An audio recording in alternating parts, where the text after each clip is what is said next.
If you're in here, hopefully you're in here because you want to listen to the talk, and we're going to be talking about law today. The challenge with law is it's made by people who don't understand our profession. And so we're going to talk a little bit about getting involved in that process, and especially to deal with some of the laws that are created that are not appropriate or even reasonable. So who am I? I'm Jeremy Cox. I'm supertechguy. I'm a white hat hacker, and I'm on the Utah Saint Board of Trustees. I've been involved in SAINTCON for many, many years, and we hope that you all are enjoying this conference. This has been one of the major growing years for us to move to a full-size venue like this, and we're just glad you're here. In my day job, I'm a network manager and the ISO for Washington County School District.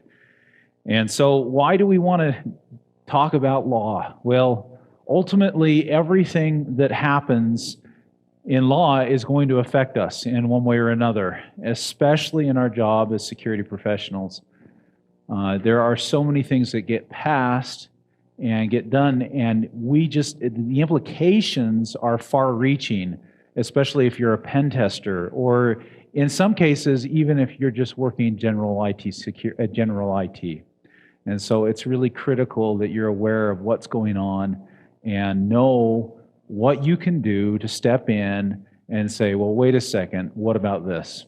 So let's look at Utah cyber law right now. It's all summed up into the Computer Crimes Act. Basically, Utah cyber law, this is it. It says a person who without authorization gains or attempts to gain access to and alters, damages, destroys, discloses, or modifies any computer network, computer property, computer system, etc., and thereby causes damage to another, or obtains money, property, information, or benefit for any person without legal right, is guilty of, and then it goes into the different things that you're guilty of. Everything from a Class B misdemeanor to a third-degree felony. Okay, so it's pretty broad. Now, the challenge with this particular law is it's very wide open to interpretation. And there's been cases of individuals who've been charged under the Computer Crimes Act that have had very without saying exactly what happened, the way that it happened was so loosely interpreted and so broadly applied to this law. What they did really probably shouldn't have been illegal, but because the law it can be so loosely interpreted, it was, and they were charged. So the challenge becomes, how do we make sure that laws get on the books that truly are representative of what they should be, and that are not so broadly, cannot be so broadly interpreted that they can be used to indict individuals who have really done nothing wrong. Okay? So, what if we took that law and let's see how we can make that law worse, okay? So what if we did this? Utah House Bill 225 that was proposed by Representative Leffereth this year would have done this to this law. A person who with or without authorization gains or attempts to gain access to any computer and unlawfully alters, damages, destroys, etc. So if you're a pen tester and you have been given authorization to gain access to prove that you can gain access to a system, now what you have done is effectively against the law. Okay? Now, I talked to Representative Leffereth about his bill. I spent a lot of time with him. And the interesting thing about his bill is what he was trying to accomplish, it was nothing from the way we were interpreting it. Okay? And I think that you can attribute that easily to people who just don't understand the guts of technology like we do. And it's really hard for them as lawmakers to really understand that. And that's where we need to be able to step in and say, no, wait a second.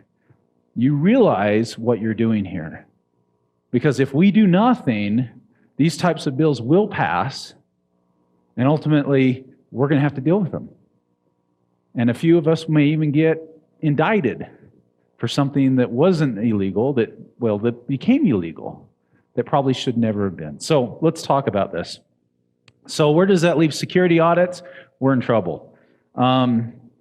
So what it does do, though, is he did put a little section in there. It says it's an affirmative defense that if you're doing this to basically, it says it's affirmative defense to subsections 1 and 2, that a person obtained access or attempted to obtain access for the purpose of protecting against or investigating. Basically, if you're doing a pen test, then you have an affirmative defense. Okay, and so you can go back and you can say, well, no, I was doing a pen test. This is why I did that. Okay, so there was a clause in there that gave us some wiggle room. Now, the challenge with that affirmative defense action is, okay, well, I did a pen test. Now, if somebody finds out about it and they decide, hey, we didn't like what he did, now you're going to have to defend yourself. Okay, so that's going to be a challenge. And you'd have to defend yourself in every single assessment. But even worse than that is that there is a mandatory reporting law attached to it. So if somebody is aware of this particular pen test that you did at a site, then they have a mandatory responsibility to report it. Okay? Can you imagine all the paperwork and the nightmare and the loss of time that would cause? And then you have to defend yourself. You have to prove your affirmative defense. So this bill was fraught with challenges. But you know what? In the end, it's going to cost you. It's going to cost you time. It's going to cost you, your organization, time, and probably money too, to deal with these types of issues. So those are the types of bills that we're seeing. But what was the point? Well, he was mostly concerned with one thing. He was concerned with employees who retaliate against their organizations. And the entire reason for that section of the bill, okay, there was a lot more in that bill, the doxing piece, which hit the news, and there's a ton of stuff that hit that bill, but the entire reason for that part of the bill was to take care of incidents where employees retaliated against their employer, okay? Which I can understand, hey, we've got a problem with employees who are retaliating, but this is the real kicker. If you read the current definition in the current law, authorization means having the expressed or implied consent or permission of the owner or the person authorized by the owner to give consent or permission to access a computer system, or computer network in a manner, this is the key, not exceeding the consent or permission. So if you effectively, as an employee, go in and say, hey, I'm done with this employer, I'm going to delete the database. Well, you as the employer, did you actually give that employee authorization to wipe the database clean? Because if you did, I'm sorry, it's your problem. But if you didn't, which I'd hope that no employer would ever do that, then they have effectively exceeded their authorization and then are then subject to current law as stands without modification. It's really simple. So some of these things pop up. And you go, okay, wait a second, this is already covered. Well, why is it not being, why can't they prosecute because of it? I don't know. I don't understand why they can't prosecute because of that. But these things are already covered in the law. So the challenge ultimately with putting in with or without authorization is that doing routine IT tasks would effectively make it against the law. And that's what we want to avoid. So it gets better. This is the best part. Yeah, there's more. In addition to that with or without authorization language, you also have some other things. A person who intentionally or knowingly and with or without authorization interferes with or interrupts computer services to another authorized user to receive those services is guilty of a Class A misdemeanor. So I walk into my data center. I say, okay, well, I've got to take a piece of equipment down. So I effectively walk over there, I unplug the fiber ports and unplug all the Ethernet ports, and I pull the switch out. Well, guess what? I have now committed a Class A misdemeanor. Okay? Isn't that great? Because I interrupted the guy upstream. Well, yeah, it's a planned outage. It doesn't matter. They had the right to receive those services. If there's somebody's affected by this, then I'm guilty of a Class A misdemeanor. Well, you know what? It even gets better. A person who, by means of a computer, computer network, or computer property, computer system, or computer program, or computer data or software intentionally or knowingly interferes with interrupts a critical infrastructure is guilty of a third-degree felony. Okay, so if I go into the switch and I put interface shutdown, now I'm a third-degree felony. Can you see how this could be problematic to us in our profession, even with routine and normal operations?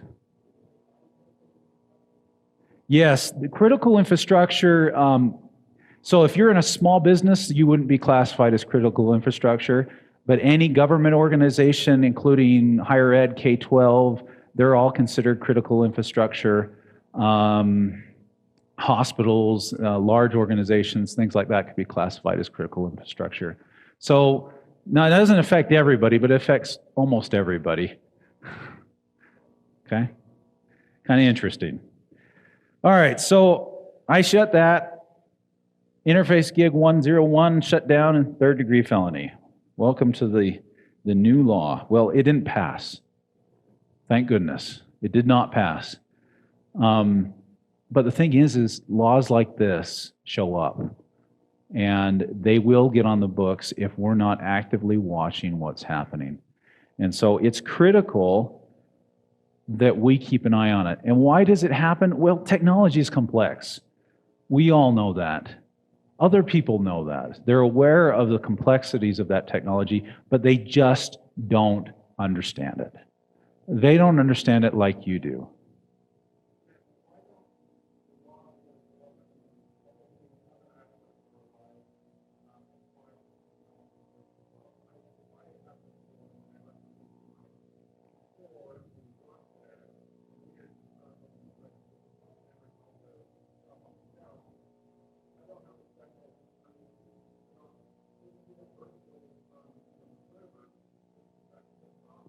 Yeah.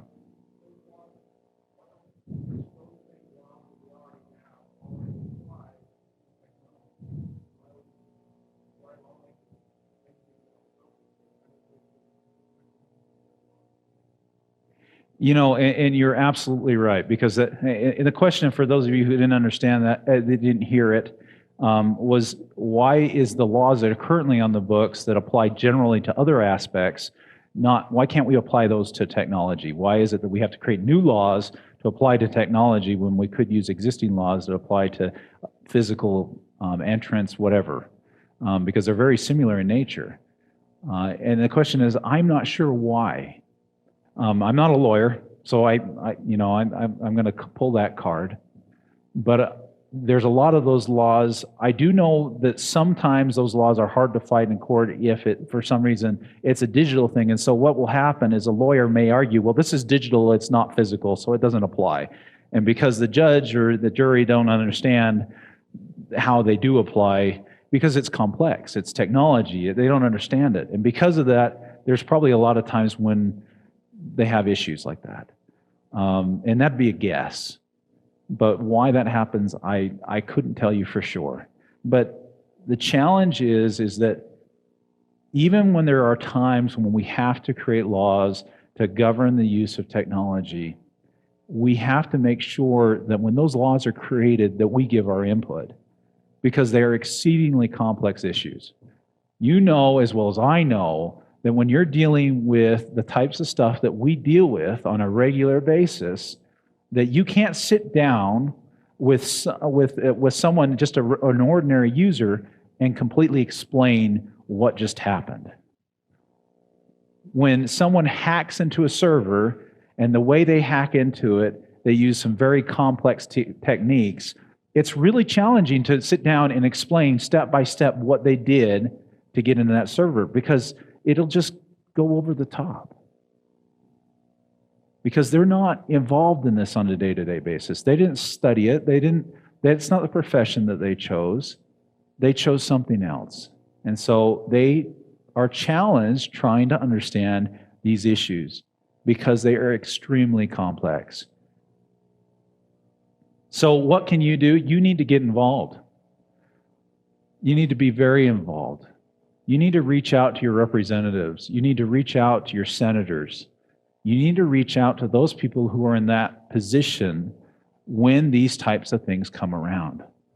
And as you reach out to them and can explain the reasons why a law may be good or bad and give suggestions on how to modify that law, then we have a chance to make sure that laws that end up on the books that actually get passed are laws that ought to be on the books. Because otherwise, it can be a crapshoot, because they are complex and challenging issues. And it's not that they want, and I'm not saying that anyone has any malice on the hill, that they want to pass laws that are problematic. I don't believe that's the case. But I do believe that they don't understand some of the implications of the laws that do get passed because of these complex challenges. So the only way that we can fix that is that you need to get involved. So what you do need to do to get involved is you need to keep an eye on what's currently being reviewed. And those types of things are passed during the legislative session. They're put on the website. You need to look for technology bills. Read them. Reach out to the sponsor. If the sponsor does not respond to you, reach out to your legislators. Reach out to your representatives. They can be a great asset to you because you live in their areas of responsibility. And they can be a great asset to you to help you solve those types of challenges.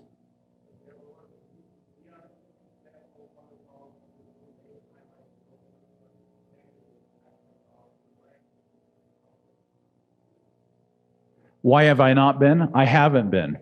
I've been working directly with our representatives and the legislators as these things have come up.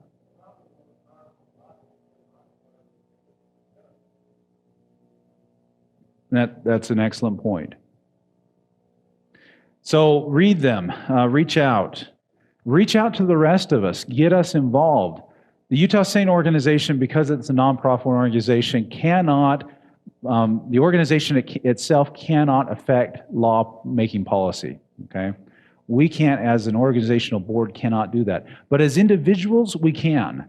And you are welcome to use the resources of the Utah SAINT organization at your disposal as an individual to make these types of things known, okay? But as an organization, we can't get involved.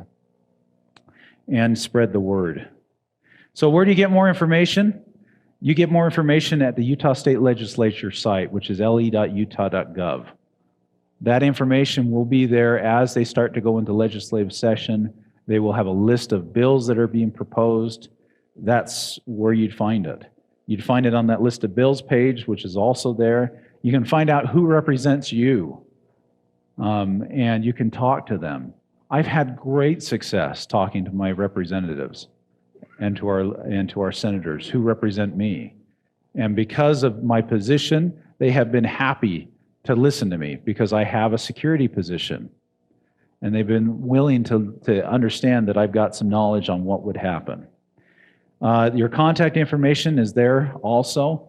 And one of the committees that you ought to keep an eye on is the House Public Utilities, Energy, and Technology Committee.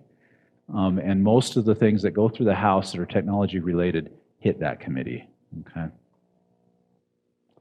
So if laws like this pass, we're all going to pay the consequences. We will have to live with it.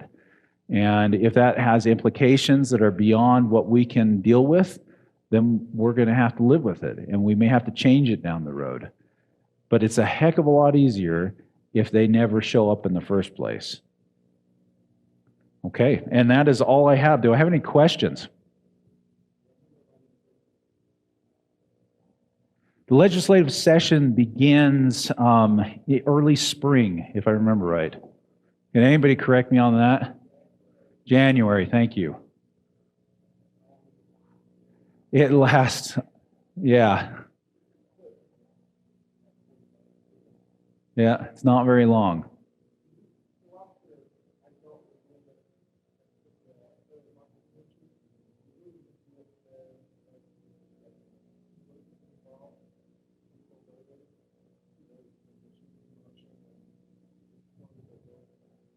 Yeah, very true.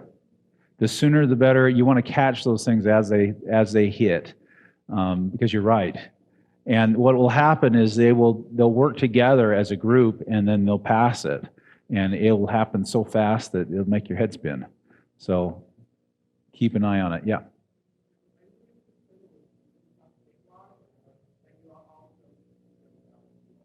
Oh, definitely concerned about U.S. laws. Luckily, because of the audience, we've got a lot more. There's a lot more technology input on some of the federal laws. Now, whether or not those laws end up being good or not is a whole other issue. But right now, I'm talking about the state laws. But the federal laws, definitely. If you can get involved with federal laws and the lawmaking process, which is a little more challenging, and depending on what kind of position you hold and what organization, depends on how much influence you're going to have on that level.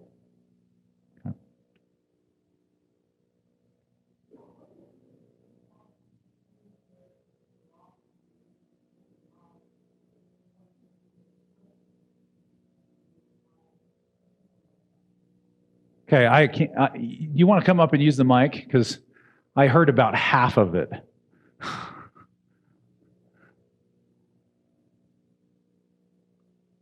Sorry to make you walk all the way up there. The question is, what's your response to people who argue that laws need to be a little bit overbroad to be able to catch some of the criminal corner cases, but prosecutorial discretion will prevent those same laws from being applied to people who are doing, say, a pen test? Okay, the issue with that is, the major issue with that is power is a problem sometimes.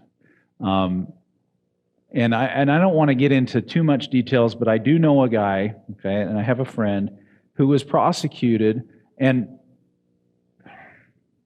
the reasons for him being prosecuted were really not that solid. Were really not that solid at all.